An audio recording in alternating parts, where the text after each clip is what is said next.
your hands and praise the Lord. All right. Boy. Now, I'm gonna give y'all a little old school this morning. Where I'm coming, back in the day, we didn't do all this in the AME church. Y'all showing out up in here today, boy. And with the praise dancers, I mean, everybody was getting their praise on. Even the signer. Did you see the signer? I said, go ahead, girl.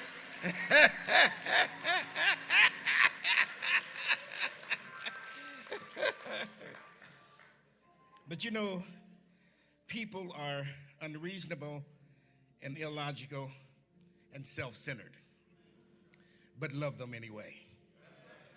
And if you do good, people will accuse you of selfish, ulterior motives, but do good anyway.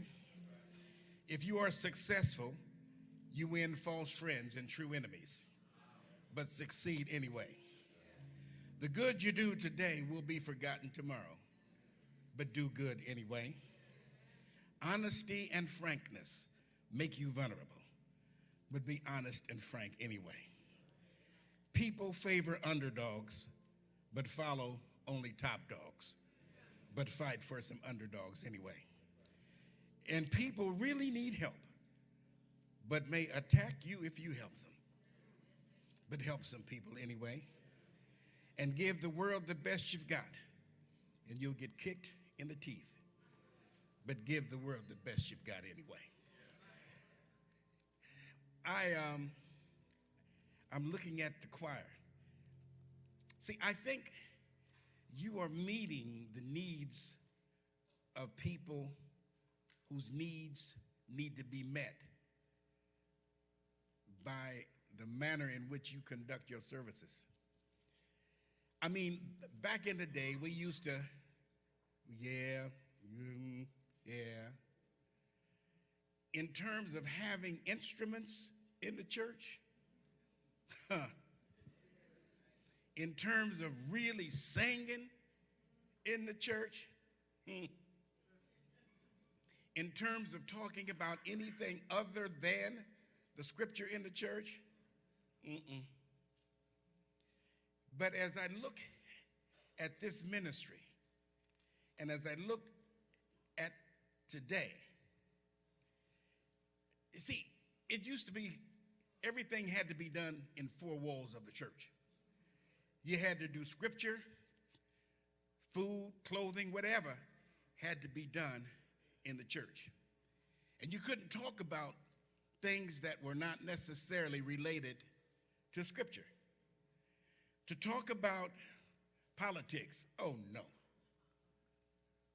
But today,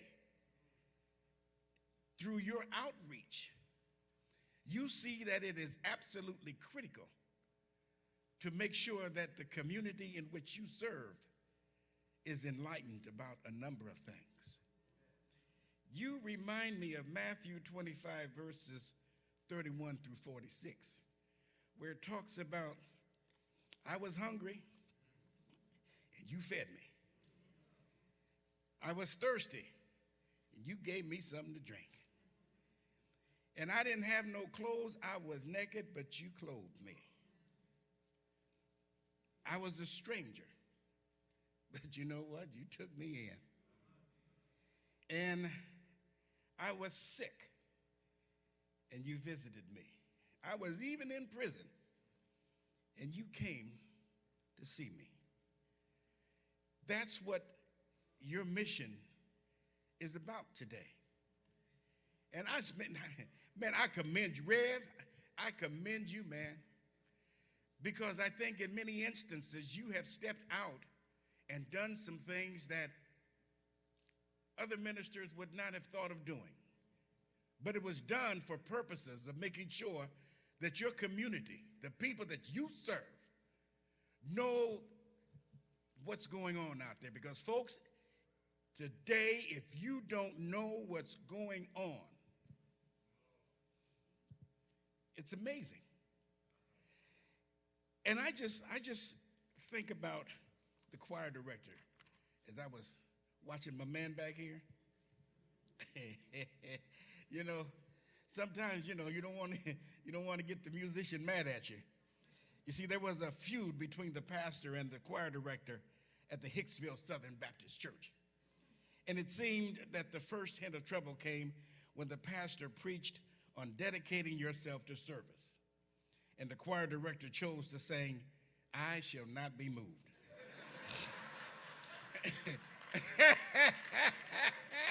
And trying to believe that it was a coincidence, the pastor put the incident behind him.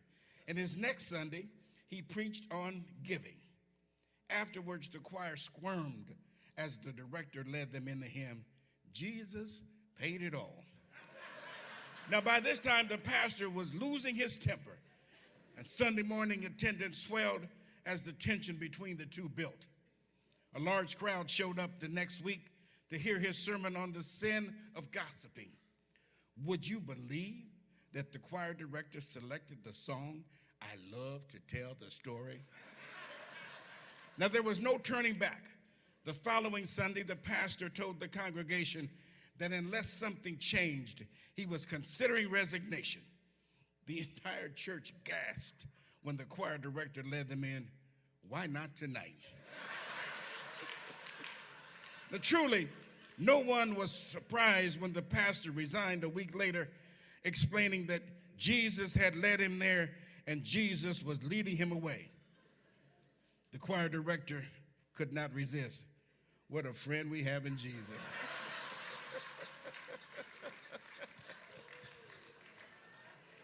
And I've talked to a number of my friends, and it seems as though I don't know what's going on in terms of ministry sometimes. But your pastor has been here 20 plus years. Now that brother, that's right. Now that brother is doing something that's right. And you as a congregation is doing something that's right. Even in today. I keep talking about back in the day. You know, I have a Republican friend, and he tells it straight on both sides. And he was having dinner with one of his Republican friends who was very advanced and high up in the structure. And out of nowhere in the conversation, he asked my friend, "Why do blacks have a historic affinity for Cadillacs?" And my friend responded, "For the same reason that blacks had an affinity for the Republican Party." And this Republican guy, he was white, of course, looked at him. "Well, what's that got to do with our conversation?" The Republican Party was founded with the express purpose of ending slavery for blacks. And blacks remained loyal to the Republican Party until the decision came to adopt the Southern strategy. Now, I remember when I was a youngster, and all I heard was Republican. Most black folk were Republican. And I can remember the white folks coming to pick them up to go vote, give them $1 and go vote. And so it was not strange to hear the word Republican. The Southern strategy, maybe you've heard of that, and I'll talk about that in a minute. The Southern strategy. Now, Cadillac had a similar strategy as the Republican Party. Most people are familiar with the Cadillac, but don't know that Cadillac almost went out of business during the Depression from 1928 to 1934. Why? because they refused to sell to black folks. Now, a guy by the name of Nicholas Dreystadt, he single-handedly saved Cadillac from their own ignorance. He was a German immigrant who came to the United States when he was a small boy with his parents, and he worked as a mechanic apprentice for Mercedes-Benz before becoming the head of Cadillac's service division. And he was responsible for going all over the country, making sure that the Cadillac division serviced its clients. And when he went around, he noticed coming in to get Cadillacs serviced were black folks. And he said, how could that be? Because General Motors had a strict policy that said you don't sell Cadillacs to black folks. What he found out was that the black folks were paying a premium to white folks for them to go purchase the car for them. You see, Cadillac, if you don't know, I mean, it's still kind of that today, but shoot, back in the day, everybody wanted a Cadillac, baby, and did everything they could to get a Cadillac. And so when he saw that that was going on, he said, You see, Cadillac was a status symbol. Black folks, they couldn't own no property. Black folks couldn't get no bank loans. Black folks didn't have any way to show status necessarily other than the purchase of a Cadillac.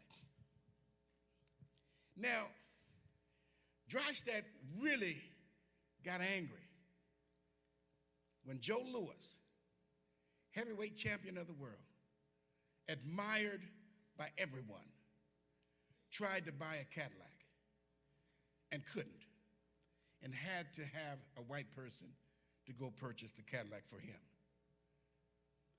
So in 1932, General Motors was holding a board meeting. The president had called a meeting of the board to discuss dissolving the Cadillac division.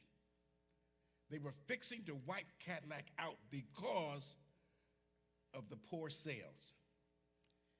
Dreystadt did the unthinkable.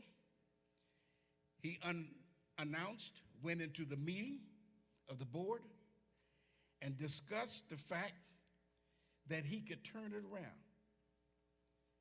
They gave him 18 months. And so by the end of 1934, the Cadillac division sales had increased by 70%. And then by 1940, he had completely turned the Cadillac division around. And as a result, Cadillac was saved from being dissolved. When I heard that, I said, You've heard a lot of talk about Republican Party and the Democratic Party. Now, I know that you don't become involved in politics. And as an educator, they tried to keep me out of politics. And I told the policymakers, as soon as you get out of education, I will get out of politics. And these folks, they did not want to hear that. But sometimes, folks, I don't know who is who. You heard me talk about the Southern strategy. These folks have been playing the Southern strategy card since 1968, and Nixon started that. And they have gone into overdrive since President Obama was elected in 2008. The Southern strategy was about gaining political support in Southern states by appealing to racism against African Americans. The South was a solid Democratic stronghold. they were a strong Democratic stronghold because the Democratic Party supported slavery and they supported segregation for centuries thereafter. The Democratic Party. Now, the white Southern Democrats, they started to get a little upset and stopped supporting the Democratic Party because of the civil rights plank. 1948, the Democrats had a plank that had a lot of civil rights issues in it. And these Southern Democrats didn't like it. You probably have heard of the term Dixiecrat. That's where the Dixiecrats came out. You had African American civil rights movement. You had the passage of the Civil Rights Act of 1964. You had the passage of the Voting Rights Act of 1965. These Southern Democrats wasn't having that. Richard Nixon was running for president in 1968. And he knew that if he was going to be able to win the presidency, he needed to have the votes from the South. How do you get votes from the South when they're Democrats? And so he said, we have to come up with a Southern strategy. And that Southern strategy, in essence, was to go against those things that were important to black folks. Enough so that the Democratic white Southerners moved from the Democratic Party to the Republican Party. That's why you have many of the Southern states as Democrats, as the Republicans now. And so that changed the whole electoral map. So the white Democrats moved to Republicans, and what did the black folks do? Black folks moved from Republican to Democrats. And that's basically why you will find most black folks are Democrats today. But I got to tell you, it's changing, man. The Republican strategy, it didn't work as much as they wanted this election, but I'm telling you, folks, it worked a bit. You didn't have as many black folk voting for Republican, but you had more black folk voting for Republican this time than ever before, or they didn't vote at all. Why do you think? Well, there were a number of reasons, but we have a tendency to look at certain races, and we have a tendency to talk into the future in terms of this is what's going to happen. When? We had a race in Illinois for governor. You had a race here for governor. The race in Illinois, that governor's race was close, and we didn't know what the outcome was going to be. But the Republican candidate, he made some of the right moves to pick up enough votes, or else cause enough people not to vote to be elected. Here, when I got back here, I was home, and when I got back here, I knew that I was coming back to a black governor, only to find out that that wasn't true. I said, what?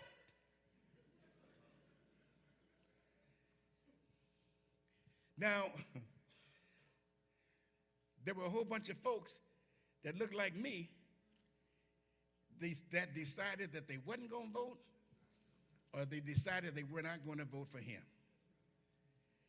And that's what happens. That's why we don't have Anthony Brown as governor today. Now, I got to say, Hogan, from what I'm told and what I've read, he ran a slick campaign. You see, the name of the game is you don't necessarily run on the issue. You run on trying to make somebody else look bad for what happened. What do you think happened at the national level? These Republicans, they didn't want to talk about the issues or get people to focus on the issues. Why? Because the economy had improved. Obama brought the folks home from Afghanistan and Iraq. You had the Affordable Health Care Act allowing millions of people who never had insurance to have insurance. I mean, all these things were happening. But you know what? Many of the same people who rode in on his coattails in 2008, they decided that in 2014, they were going to try to distance themselves. And at the same time, we love Obama, regardless of what he's done. They're going to come to us and say, okay, we want you to support us. They have to understand that you cannot dog out Brother Weaver and then expect the congregation to do some things that the opposition to Brother Weaver wants to have done. You cannot disregard your base when you absolutely need them, folks. And that's what they did. They were successful in pinning all kinds of stuff on the president and the Democratic Party, as if that was the only reason. I deal with a lot with people and kids in school.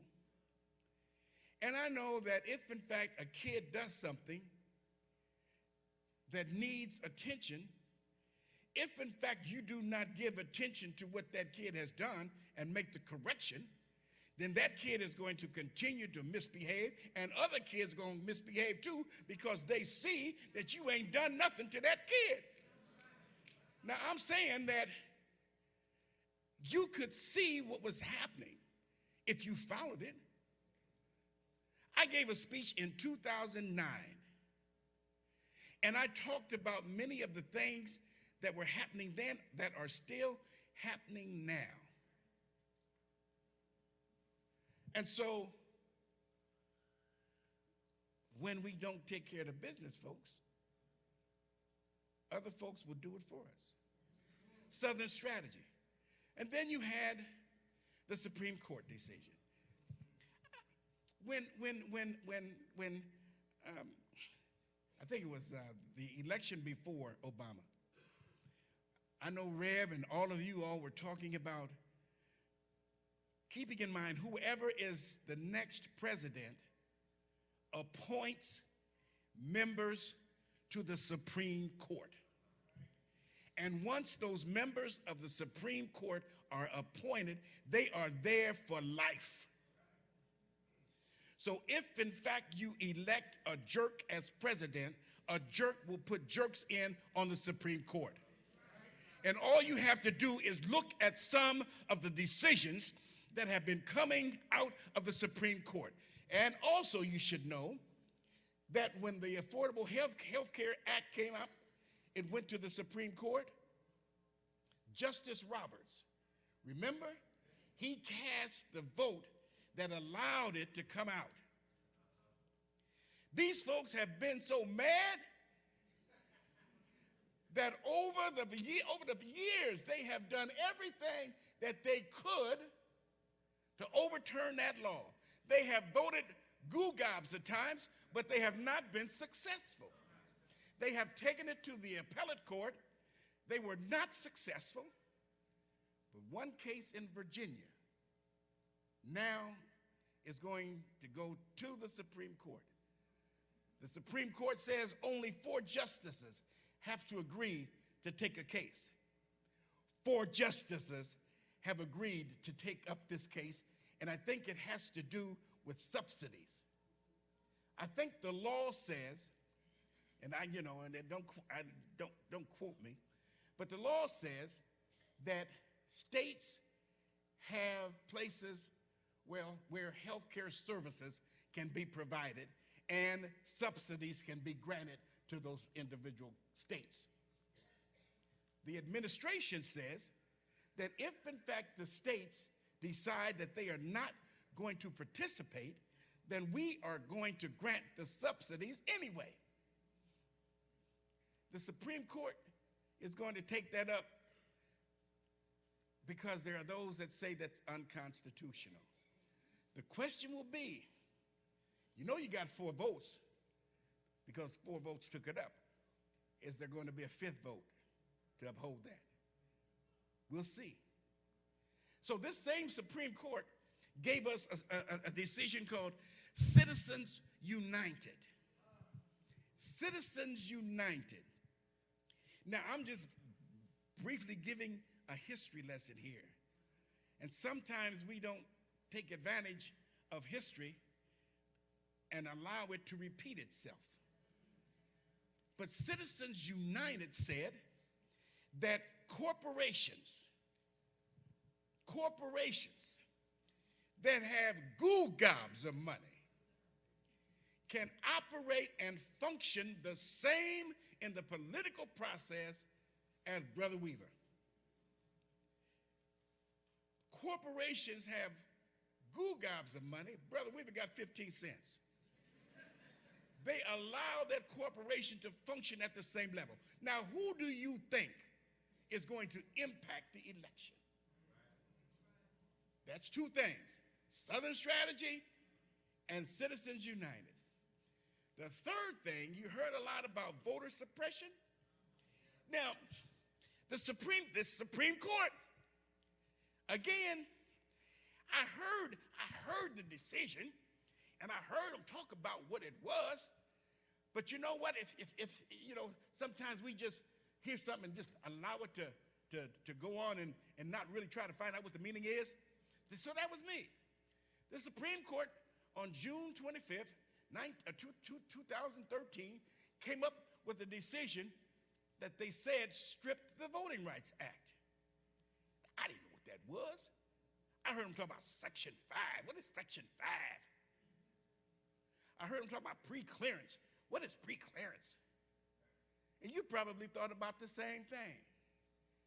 And probably, if I were to ask you what that means, many of you would know and many of you would not. But let me share with you what it was. Section 5 of the Voting Rights Act. It said that if states have shown extreme discrimination against people, primarily black folk, and there were about 15 states in the South, if in fact they have shown discrimination, then if they want to change the laws for voting, they have to get approval from the federal government.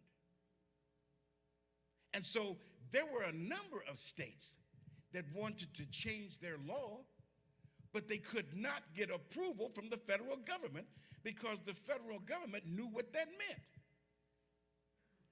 Supreme Court decision comes down, takes out Section 5, or pre-clearance. Pre-clearance simply means you got to get approval.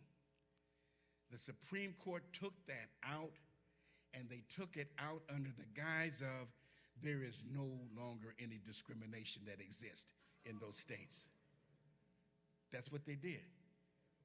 And so as a result of removing that, you had 8 of the 15 states immediately passed laws that suppress the rights of many people to vote. That was huge. And so that became a backdrop of an election. And so with the Republicans and their newfound way of dealing effectively, there were a number of things that happened, folks, that we typically would not have seen happen, which causes me to say that there is a mousetrap in the House. Once upon a time, a mouse looked through a crack in the farmhouse wall to see the farmer and his wife opening a package. What food could it contain, the mouse wondered. He was shocked to discover it was a mousetrap. So retreating from the farmyard, the mouse proclaimed the warning, "There's a mousetrap in the house. There's a mousetrap in the house." The chicken clucked and scratched and raised her head and said, "Excuse me, Mr. Mouse, I can tell this is of grave concern to you, but it is of no consequence to me, and I cannot be bothered." The mouse turned to the pig and told him, "There's a mousetrap in the house, a mousetrap in the house." Huh. "I'm so sorry, Mr. Mouse," the pig sympathized, "but there is nothing that I can do but pray. And please be assured that you are in my prayers." The mouse turned to the cow. She said, "Like, wow, Mr. Mouse, a mousetrap? Like I am in danger? Not." And so the mouse returned to the house, head down and dejected, to face the farmer's mousetrap alone. And that very night was the sound of a mousetrap catching its prey. The farmer's wife rushed down to see what it was. And in the darkness, she could not see that it was a venomous snake whose tail the trap had caught. And the snake bit the farmer's wife. The farmer rushed her to the hospital. Then she returned home with a fever. And everybody knows that you treat a fever with fresh chicken soup.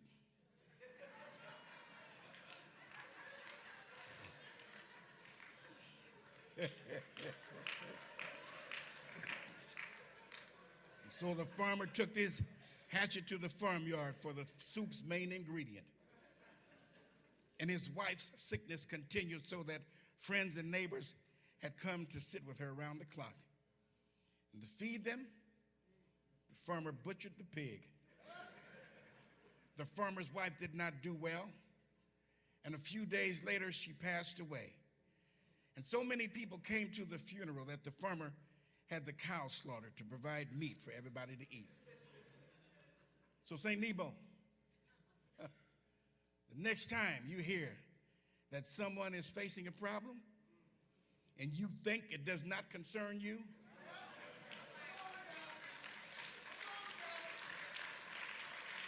just remember, when there's a mousetrap in the house, the whole barnyard is at risk. And I'm saying to you all folks, we got a mousetrap in the house. And if we don't be careful, our whole barnyard is going to go down.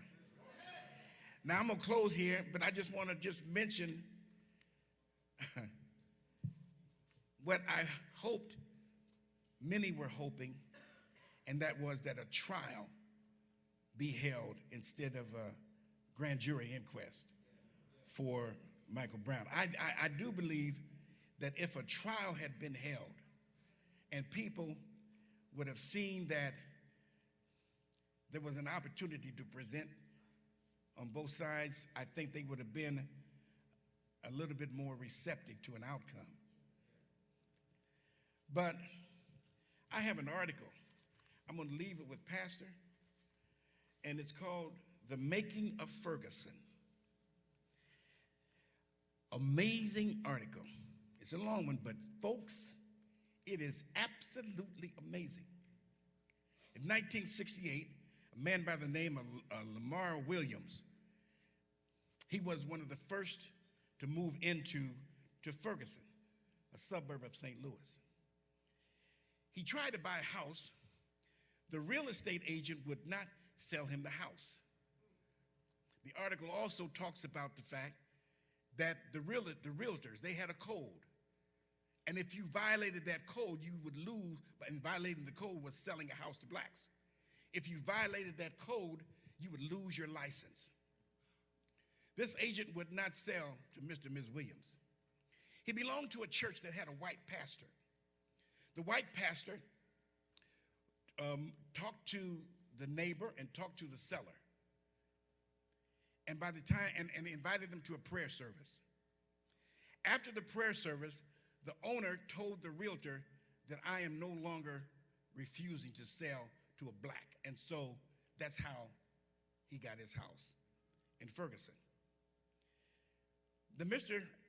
Williams, he had been living in the St. Louis ghetto for quite some period of time. Now, they had enough money to buy a house and settle down in any middle-class neighborhood. They had enough money. But he wanted to get his kids away, his 3 daughters away from the ghetto, and have them to be in a house that they could feel more safe. He was an assistant principal in the town called Wellston, Missouri. And when I saw this, I said, "Oh, Wellston. I had been to Wellston. I was invited by the Black Legislative Caucus in Missouri when I was president of NEA. I was invited there to speak to them, to try to give them a little courage to stand up and fight against those things that they knew was wrong in terms of the legislature." So I went down there and I lit them up. And it showed me that even though they are in the legislature, they put their pants on the same way as I do. And so after that, they said, "Come to the Wellston School District." So I said, okay. I didn't know what it was. But you know how sometimes people give codes? They don't say poor blacks, they just say challenged kids or some other kind of code.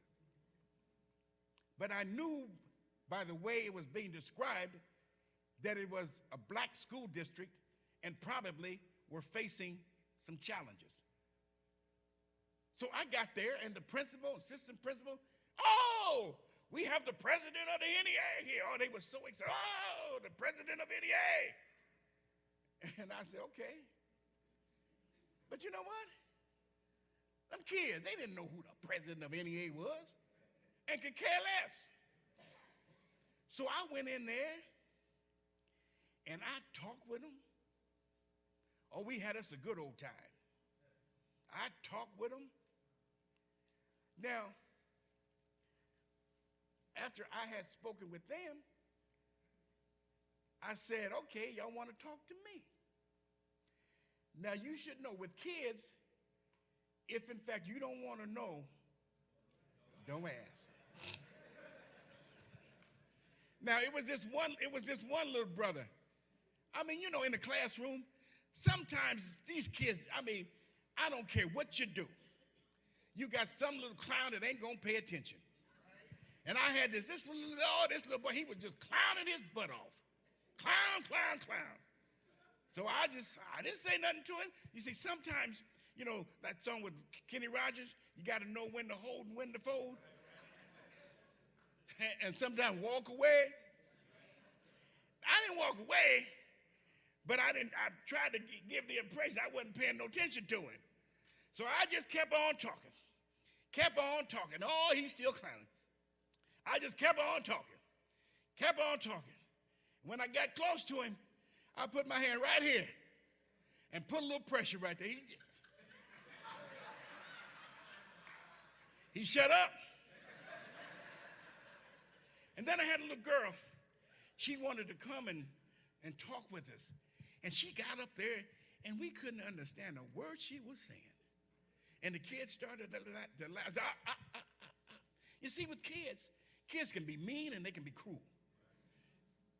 We have to make sure that we allow kids, regardless of who they are, regardless of whether they are smart or not, we have to allow them to be able to express themselves without having other kids make fun of them. And that's exactly what I was trying to do with this kid. So I said, baby, you know, first of all, I stopped the little kids from making fun of her.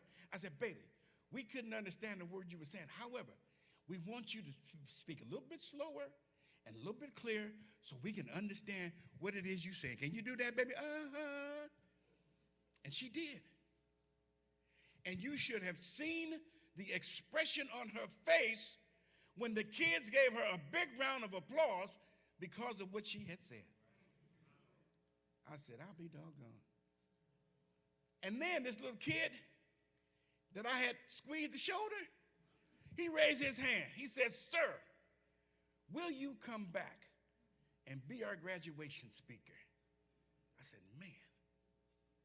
And then they started to fire these questions. Sir, why is it that we don't have advanced math here? Sir, why is it that we don't have advanced chemistry here? Sir, why is it that we cannot have smaller class sizes here, the same as they have where the white kids go to school? I said, man. So you see, folks, it's been around a long time. And these articles, I guess the most surprising thing for me, when you have the private folks, they segregated. The suburbanites, they may want to keep things segregated. But you know who were big perpetrators of it? The federal, state, and local governments. I said, man, amazing. And in that article, it talks, and maybe you've heard of it, Pruitt-Igoe. Pastor went to school down there. And Pastor made the mistake of going into one of them areas when he wasn't supposed to. Pruitt-Igoe. Projects. Glorified projects. They were building one for the blacks and one for the whites. And you wonder why the stuff in Ferguson is the way it is now. Pruitt was supposed to be for the whites. Igoe was supposed to be for the whites. In 1955, when they were finished, the white folks, they had other options. They could move to other areas in St. Louis and get subsidies, so they didn't need Igoe. So black folks moved into Igoe. And you know what? They became a national symbol of how stuff goes bad. And eventually, they dynamited them and closed them down. And they gave all of these black folks subsidies. And the subsidies, where do you think they went? They went to Ferguson and those towns around Ferguson. You will find that in 1980, Ferguson had a population of 14% black. 1990, 25% black. 2000, 53% black. And 2010, 67% black. And so what I'm saying, folks, it's not all of what you see. There's a long history. I have spoken long enough, but it has been my pleasure. Hopefully, you will have gained something. And remember something that Eleanor Roosevelt said when she said, nobody can make you feel inferior without your consent. And so I'm saying to you, my neighbor, don't allow anybody to make you feel inferior. And remember something that Langston Hughes said when he said, what drives me crazy may have no impact on you, but I'm going to keep saying it till it drives you crazy too. So just keep saying it till it drives them crazy. And remember something Dr. King said when he said, our lives will end the day we become silent about things that matter. Brother Weaver and other ministers and other lays, and you as congregations, hopefully you will not allow people to try to make you inferior, and will always continue to speak out. And if you don't remember anything that I've said, remember something that Muhammad Ali said. Muhammad Ali, there was this fighter that thought he could whoop Muhammad Ali, and Muhammad Ali found out about it. And Muhammad Ali went to him and said, if you dreamed that you could whoop me, you better wake up and apologize. So I'm saying to you that if folks think Mount Nebo is going to just hang up its spurs and not continue to advocate on behalf of the community, you tell these suckers they better wake up and apologize. And if they think that Brother Weaver is not going to continue to be the dynamic pastor that he has been for over 27 years, you tell these suckers they better wake up and apologize. And if, in fact, they try to give the impression that this wonderful choir and the band director and the band is not going to continue to jam, they better wake up and apologize. And if, in fact, they think that this congregation is not going to be the congregation that it is and will continue to be, you tell them they better wake up and apologize. And if, in fact, they think that these young people in here are not going to continue to be successful, and that this girl who's going to go on Jeopardy is not going to do her best, you tell these suckers they better wake up and apologize. And so I'm saying to you, my friends, I'm saying to you, you have been a wonderful audience. And there are going to be times when you want to say that I can't go any further. There are going to be times when you say, I quit. But just remember, if you think you are beaten, you are. If you think you dare not, you don't. If you'd like to win, but you think you can't, it's almost a cinch you won't. Life's battles don't go to the swifter or faster person, but sooner or later, the person who wins is the person who thinks they can. My Nebo, I think you're winners. But you know what? Doesn't matter what I think. It's what you think. Because if your mind can conceive it and you believe it, you can achieve it. You can achieve anything that you want. And you will find that when you continue to advocate, when you continue to support the minister, when you continue to support your church, there are going to be people that will try to divide you and split you off. Don't let that happen. And there will be times when you say, I don't know if I can go any further. I got to go somewhere and sit down. Well, you go somewhere and sit down, but you remember, when things go wrong, and they sometimes will, and when the road you're trudging seems all uphill, when the funds are low and the debts are high, and you want to smile, but you have to sigh, when care is pressing you down, Mount Nebo, rest if you must. But doggone it, don't you ever quit. Peace and power to y'all.